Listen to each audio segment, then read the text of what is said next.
आज के वीडियो में जानेंगे कि कैसे एक भी रुपए पे किए बिना हम एक टर्म इंश्योरेंस ले सकते हैं।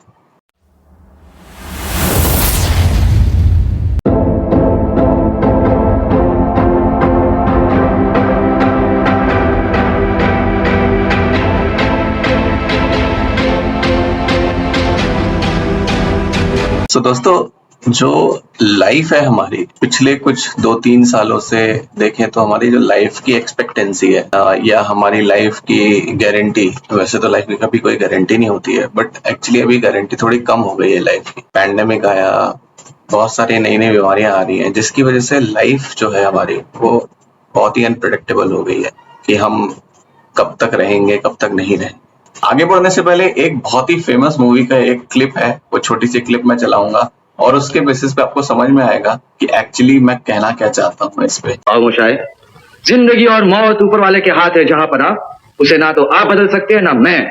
हम सब तो रंगमंच की कठपुतलियां हैं जिनकी डोर ऊपर वाले की उंगलियों में बंधी है।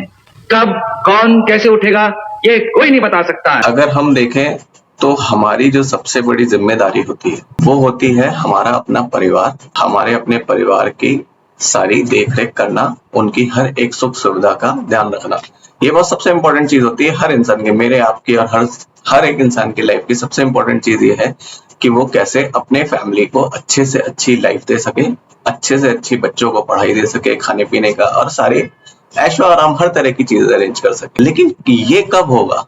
ये तब होगा जब आप होंगे। खुदा ना खास्ता अगर आपको कुछ हो जाता है या मुझे कुछ हो जाता है तो मेरे पीछे जो मेरी फैमिली है, जो मेरे पे डिपेंडेंट है, वो मेरे माँ बाप भी हो सकते हैं, मेरी वाइफ, मेरे बच्चे, कोई भी हो सकते हैं। और मेरे पीछे जो मेरी लाइबिलिटीज है, लाइबिलिटीज जैसे कि कोई होम लोन ले रखा है, कोई पर्सनल लोन है, या कोई एजुकेशन लोन ले रखा है, या किसी से पैसे आपने उधार ले रखे हैं, बैंक से, दोस्तों से, किसी से भी आपने पैसे उधार ले रखे हैं, तो ये सारी चीजें लाइबिलिटीज हो सकती हैं। आपने कार लोन ले रखा है, तो ये सारी चीजें लाइबिलिटीज होती हैं। उन लाइबिलिटीज को कैसे मैं श्योर करता हूं कि उन लाइबिलिटीज की टेंशन मेरी फैमिली को या मेरे बच्चों को या मेरी बीवी को या मेरे माँ बाप को या मेरे कोई भी रिश्तेदार है, उनको इस चीज की टेंशन नहीं होनी चाहिए कि अगर मुझे कुछ हो गया तो उनकी लाइफ कैसे आगे चलेगी, या जिस तरह की लाइफ वो जीते आ रहे हैं वो कैसे उस लाइफ को जी पाएंगे या सरवाइव कर पाएंगे। तो इसके लिए एक बहुत ही बढ़िया इंस्ट्रूमेंट होता है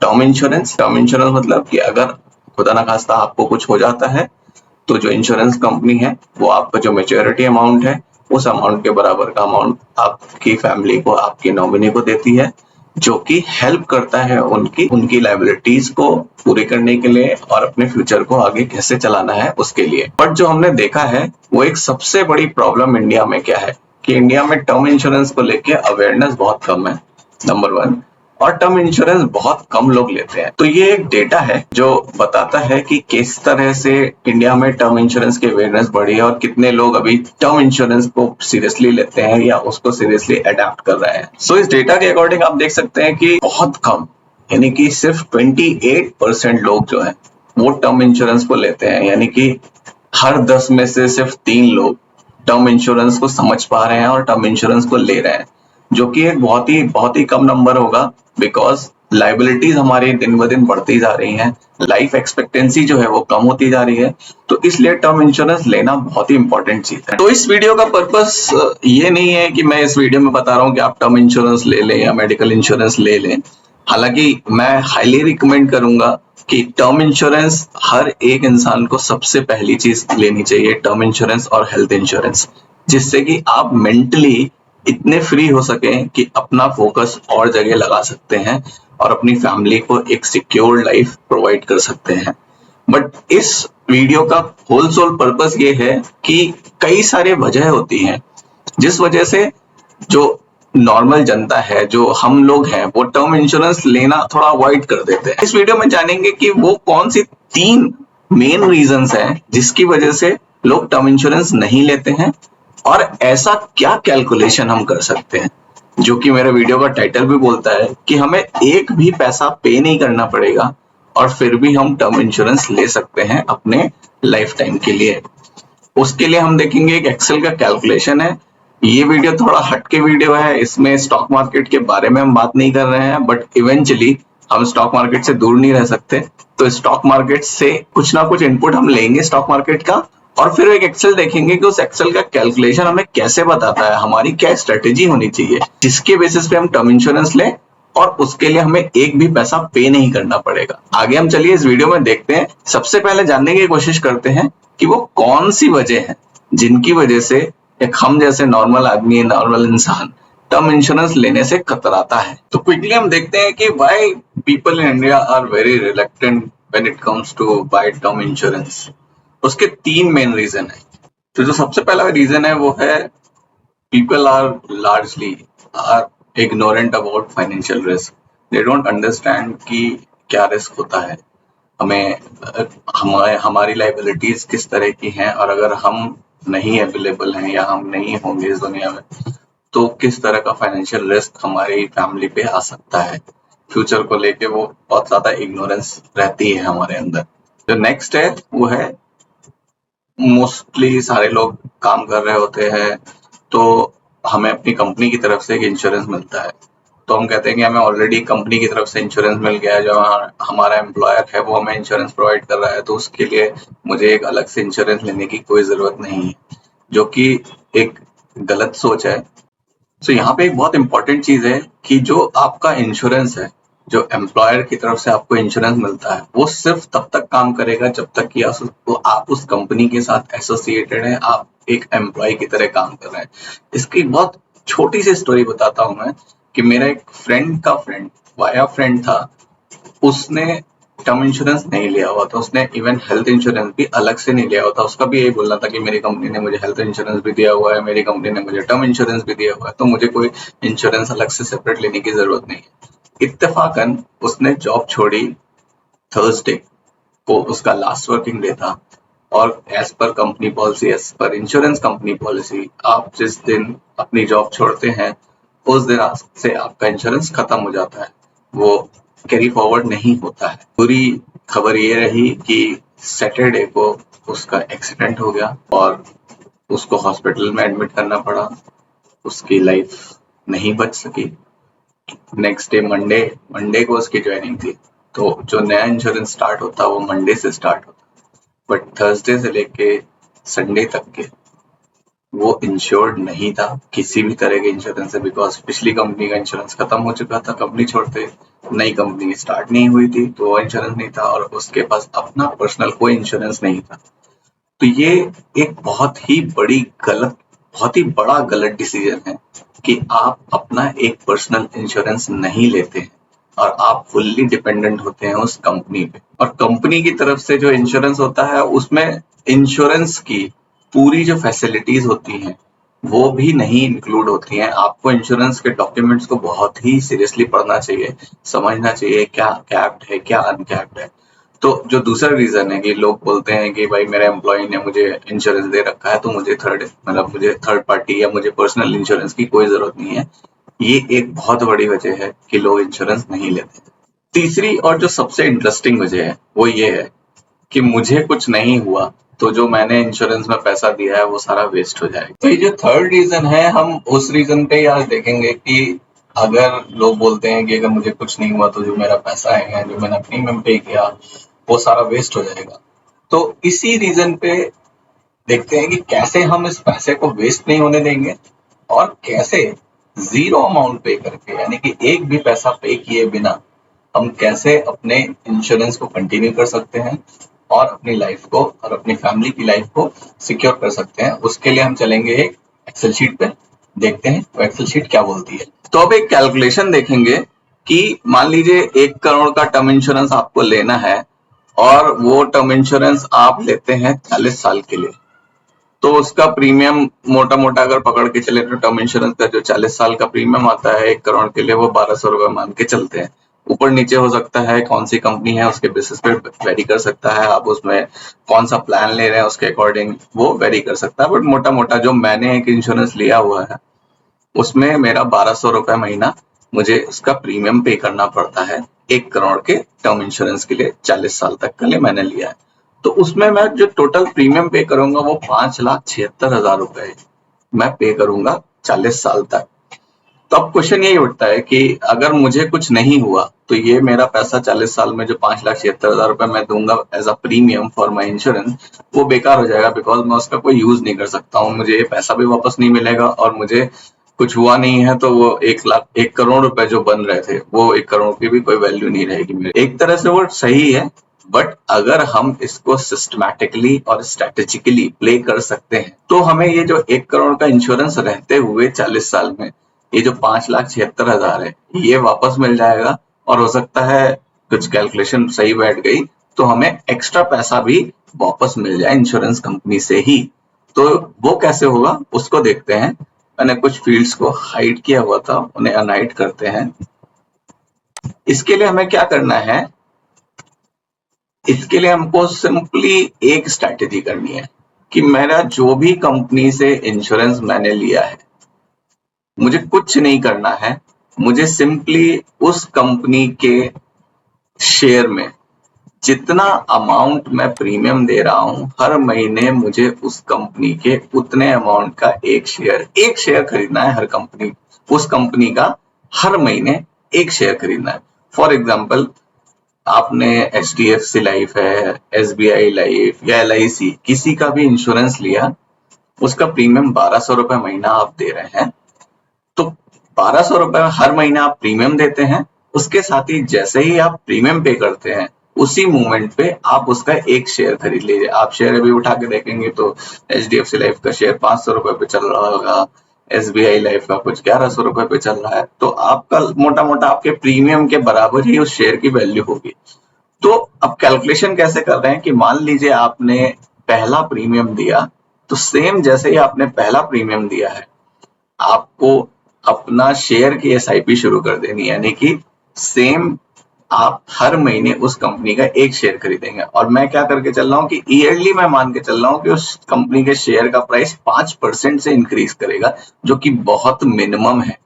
इनफैक्ट इतना तो आपको FD दे देगा, लेकिन मैं शेयर के पॉइंट ऑफ व्यू से बोल रहा हूँ, बिकॉज शेयर में इन्वेस्ट करना FD में इन्वेस्ट करने से बहुत ज्यादा फायदा होता है। 5% बहुत कम अमाउंट में बता रहा हूँ ईयरली।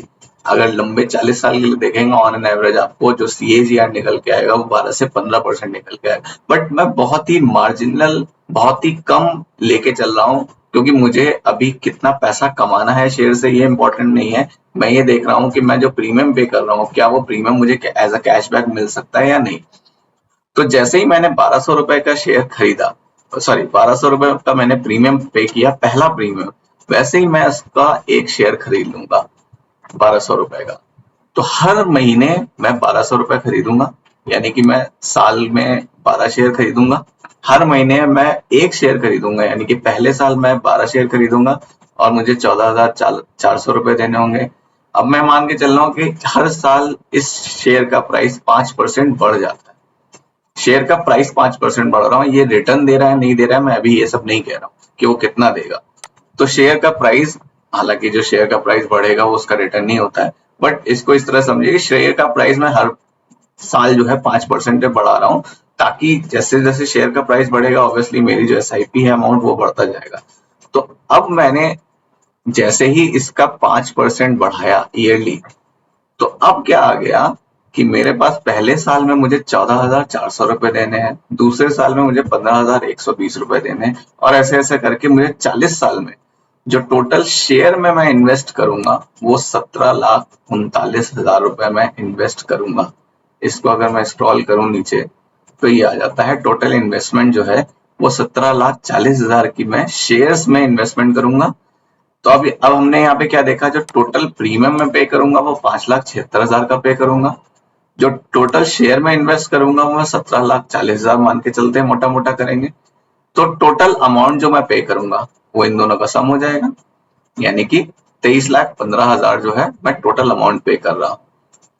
अब टोटल अमाउंट जब मैंने पे किया तो मुझे देखना है मैंने 17,000 रुपए तो 17 लाख रुपए तो शेयर में इन्वेस्ट किए थे। तो अब मैं मान के चल रहा हूँ 5% से मेरा शेयर बढ़ा ऑन एन एवरेज, CAGR 5% मान लें, तो टोटल ये अमाउंट इन्वेस्ट करने पे मुझे जो शेयर से रिटर्न मिलेगा वो मिलेगा मुझे 55,53,000 रुपए का शेयर से रिटर्न। वो कैसे आएगा, वो सिंपल फ्यूचर वैल्यू कैलकुलेटर पे जाएंगे। मेरी मंथली SIP एवरेज SIP बनती है 3,624 रुपए। अगर जो मेरे शेयर का प्राइस है उसका एवरेज मैं अगर निकालूं तो ये मेरा एवरेज निकल के आता है 3,624 रुपए। तो मैं मान के चल रहा हूँ कि पहले महीने से मैं 3,624 रुपए इन्वेस्ट करूंगा SIP। वो 5% के रेट से 40,000 में टोटल जो मेरे को फ्यूचर वैल्यू बना के देगी वो 55,53,000 रुपए बना के देगी। तो 55,53,000 रुपए मेरा फ्यूचर वैल्यू बन गई शेयर में इन्वेस्ट करने से। हर महीने मैं एक शेयर उठाऊंगा उस इंश्योरेंस कंपनी का। अगर वो इंश्योरेंस कंपनी लिस्टेड नहीं है तो मैं किसी भी इंश्योरेंस कंपनी का, किसी एक अच्छी इंश्योरेंस कंपनी का शेयर हर महीने एक शेयर उठाऊंगा, रिगार्डलेस कि उसका प्राइस क्या होगा। और इस तरह से मेरे पास जो शेयर से रिटर्न इतना आ जाएगा, मुझे टोटल अमाउंट इतना पे करना पड़ेगा। तो अभी डिफरेंस कितना है, मेरे को रिटर्न मिला 55 लाख, मैंने टोटल अमाउंट पे करा शेयर, यानी मेरा पैसा जो शेयर में लगा प्लस मेरा जो प्रीमियम है, उसके बाद भी मुझे 32,37,000 रुपए मेरी जेब में है, प्रॉफिट है 40 साल के बाद। अब यहाँ पे क्या देखते हैं कि हम देखते हैं कि चलिए मैं जब इस पैसे को विड्रॉ करूंगा मुझे टैक्स देना है तो 10% में टैक्स लगा दूंगा। एग्जाम्पशन मुझे मिल जाएगा 1 लाख रुपए का एलटीसीजी का मैंने वीडियो बनाया हुआ है, आप देख सकते हैं एलटीसीजी पे क्या होता है। 1 लाख का एलटीसीजी पे मुझे एग्जाम्पशन मिल जाएगा, तो मेरा टोटल टैक्सेबल अमाउंट जो बनेगा 31,37,000 रुपए बनेगा। उस पर टैक्स मेरा कितना कटेगा, 3 लाख का टैक्स कटेगा। उसके बावजूद मेरे पास मान के चलते हैं 29 लाख रुपए मेरे पास मेरी जेब में होगा अगर और मेरा 1 करोड़ का इंश्योरेंस इंटैक्ट रहेगा। तो मुझे अगले 40 साल में ये पता भी नहीं चलेगा कि मैंने कितना प्रीमियम पे करा। और अगले 40 साल में ऑब्वियस सी बात है कि इंश्योरेंस स्पेस जो है वो बहुत ज्यादा बढ़ने वाला है, अवेयरनेस बढ़ने वाली है, और जिसकी वजह से इंश्योरेंस कंपनीज को एक अच्छा प्रॉफिट होगा। तो और इसकी वजह से जो मुझे बेनिफिट हो सकता है, अब ये जो पैसा है 40 साल बाद मुझे इनफैक्ट इंश्योरेंस कंपनी का जो शेयर है वो मुझे 30 लाख रुपए 29 लाख रुपए रिटर्न दे रहा है। और अगर मुझे इसमें थोड़ा सा और एक कैच डाल सकते हैं कि जब भी जैसे ही मैं अपना इंश्योरेंस स्टार्ट करता हूं, मैं कुछ नहीं सिर्फ 1 लाख रुपए एक्स्ट्रा डाल देता हूँ, वन टाइम इन्वेस्टमेंट, और हर महीने जो भी 1,200 रुपए 1,400 रुपए जो भी मेरा शेयर का प्राइस है उसको मैं हर महीने खरीदता हूँ।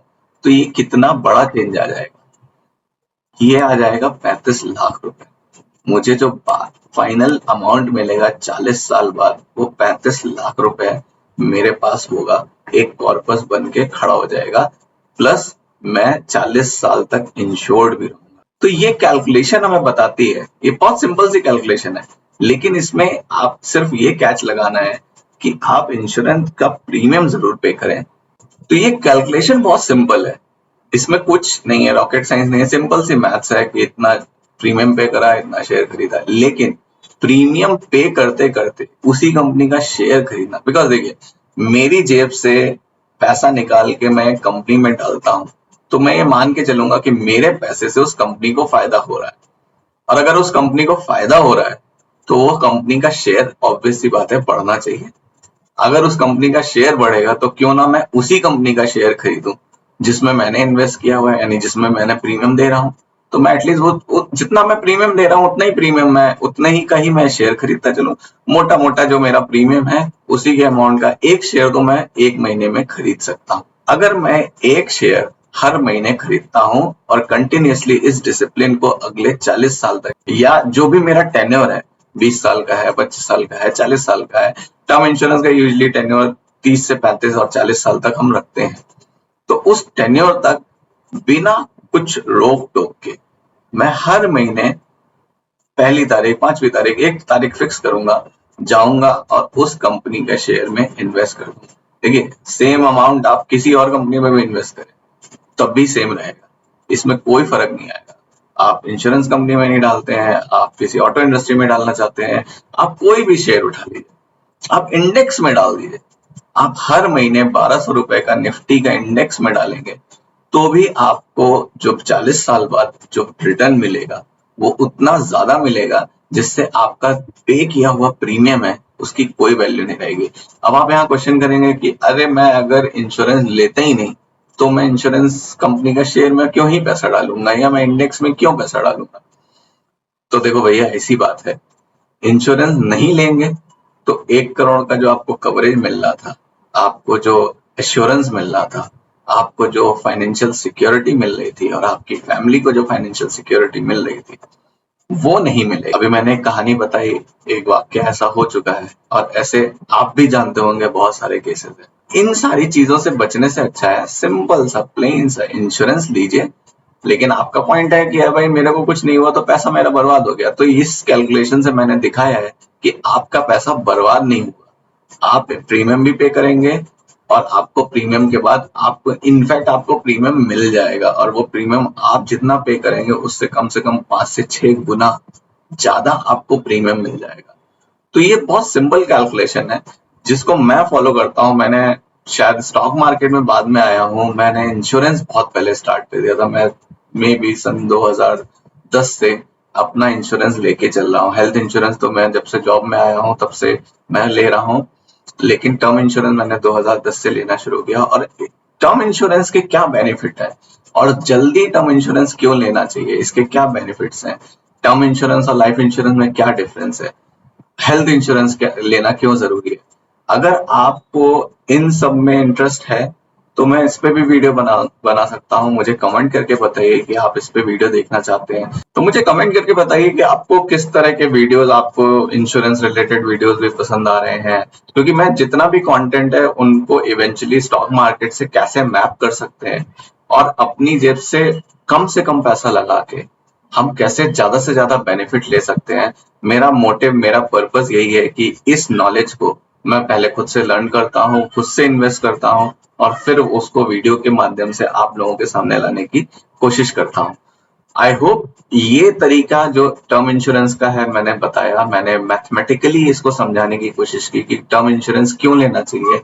एक और वजह और एक लॉजिकल वजह जो मुझे दिखती है कि मेरी मैथ्स अगर मुझे बता रही है कि हाँ भाई तुम्हें ये लेना चाहिए तो मैं उसमें जा सकता हूँ। और यही होता है स्टॉक मार्केट में क्यों इन्वेस्ट करना है, क्योंकि स्टॉक मार्केट में रिटर्न दिखता है, हिस्टोरिकली रिटर्न दे चुका है। मुझे गोल्ड में इन्वेस्ट करना है, गोल्ड में मुझे कैसे, मैं आज 100 रुपए लगाऊंगा तो 10 साल बाद मेरा रुपए कितना हो जाएगा, मैं सिंपल सा देख सकता हूँ। तो वही चीज है कि टर्म इंश्योरेंस मुझे लेना चाहिए या नहीं लेना चाहिए, और अगर लेना चाहिए तो उसमें कैसे मैं एक सिस्टम बना सकता हूँ, उसमें कैसे मैं एक डिसिप्लिन बना सकता हूँ कि एक्चुअली वो टर्म इंश्योरेंस के लिए मुझे कोई भी प्रीमियम पे नहीं करना, जीरो अमाउंट पे करके मुझे टर्म इंश्योरेंस उतना ही मिल सकता है जितना कवरेज मैं उसमें एक प्रीमियम पे करके मुझे लगता है कि मेरे को बेनिफिट नहीं होगा अगर मुझे कुछ नहीं होता है। तो अभी इस केस में आपको होता है या नहीं होता है, लेकिन आपकी जेब से प्रीमियम नहीं जा रहा है, डेफिनेटली आपको टर्म इंश्योरेंस में नॉमिनी रखना बहुत जरूरी है। और इनफैक्ट किसी भी इन्वेस्टमेंट में आपको नॉमिनी रखना बहुत जरूरी है। टर्म इंश्योरेंस से related, nominee related, stock market related, stock market plus उसकी मैपिंग कैसे अलग अलग instruments term insurance health insurance में कैसे होती है, जैसा कि आज इस वीडियो में मैंने दिखाने की कोशिश की। अगर आपको इस पे चाहिए है वीडियोस तो कमेंट करके बताइए, मैं उस पे भी वीडियो बनाऊंगा। और मैं बहुत जल्दी टर्म इंश्योरेंस, हेल्थ इंश्योरेंस, इनके ऊपर भी एक छोटे छोटे कुछ वीडियोस बनाने की कोशिश करूंगा और आपके सामने लेके आऊंगा। यहाँ पे एक बिग शाउट आउट आज के इस वीडियो के स्पॉन्सर्स अपस्टॉक के लिए। अपस्टॉक इंडिया का नंबर 1 ट्रेडिंग प्लेटफॉर्म है। डीमैट अकाउंट इसमें ओपन किया जा सकता है, इसमें आप अपने स्टॉक्स बाय कर सकते हैं, इसके थ्रू आप म्यूचुअल फंड्स में अप्लाई कर सकते हैं, इसके थ्रू आप आईपीओ में अप्लाई कर सकते हैं, इसके थ्रू आप ओएफएस या कंपनी के जो बायबैक्स होते हैं उनमें अप्लाई कर सकते हैं। जीरो अमाउंट के साथ आपका डीमैट अकाउंट ओपन हो जाएगा। इसके लिंक मैंने डिस्क्रिप्शन में डाल दिया है, उस लिंक के थ्रू आप अपना अकाउंट ओपन करेंगे, आपको कोई भी अकाउंट ओपनिंग फी नहीं देनी है और आपको जो ब्रोकरेज है उसमें कैशबैक भी अवेलेबल होगा। इसके साथ ही साथ आपको जो मेरे ट्रेनिंग प्रोग्राम्स हैं उनमें भी 50% का डिस्काउंट मिलेगा अगर आप अपना अकाउंट इस लिंक से ओपन करते हैं और आप ट्रेडिंग करना शुरू कर देते हैं। आप मुझे कॉन्टेक्ट कर सकते हैं और मैं आपको अपने प्रीमियम ग्रुप में ऐड कर लूंगा। तो नीचे डिस्क्रिप्शन में लिंक है, जाइए डीमैट अकाउंट ओपन करिए और उसकी फैसिलिटीज का फायदा उठाइए। अब वीडियो पे वापस आते हैं। आई होप आपको आज का ये वीडियो समझ में आया होगा, आपको वीडियो पसंद आया होगा। मैंने जिस तरह से इसको स्टॉक मार्केट के से मैप करने की कोशिश की है, मे बी वो आपको पसंद आया होगा। पसंद आया है तो लाइक करिए, चैनल पे नए हैं तो सब्सक्राइब करिए, और जो अपस्टॉक का लिंक है डीमैट अकाउंट ओपन करने के लिए डिस्क्रिप्शन में डाला है, वहां पे जाइए, उसको लिंक पे जाके अपना डीमैट अकाउंट ओपन करिए। मिलते हैं नेक्स्ट वीडियो में, तब तक के लिए थैंक यू, जय हिंद।